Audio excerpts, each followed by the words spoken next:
Alors avant de commencer cette séquence, ton objectif, ça va être de choisir un test de mobilité générale. Ça peut être tout simplement ici touché par terre.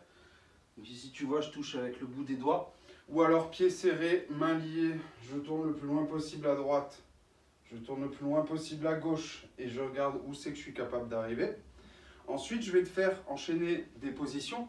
L'idée, c'est que chaque position, tu vas la tenir entre 2 et 5 secondes et tu vas mettre une intention de contraction isométrique de 10 à 50% de ton max.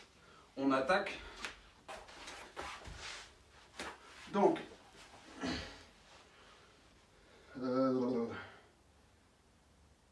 premier exercice, tu vas venir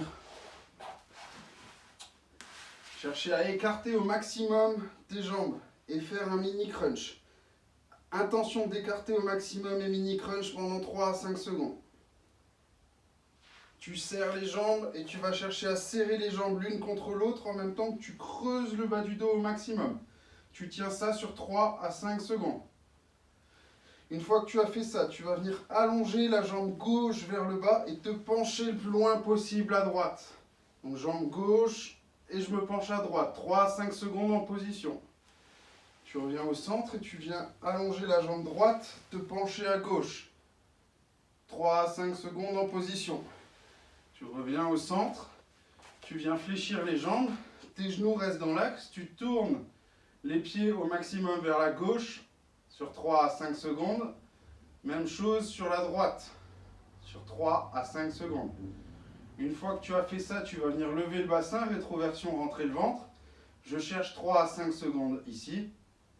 Puis je viens dans la même position et je lève la hanche droite ici le plus haut possible sur 3 à 5 secondes. Puis la hanche gauche. En restant en haut, j'écarte les genoux au maximum sur 3 à 5 secondes toujours. 10 à 50% de la contraction max.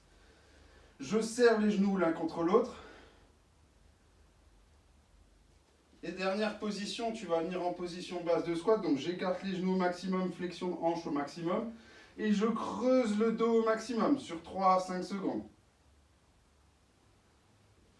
Tu te relèves. Tu refais ton test. Puis tu fais 3 à 5 squats. Et tu répètes cette séquence 4 à 5 fois.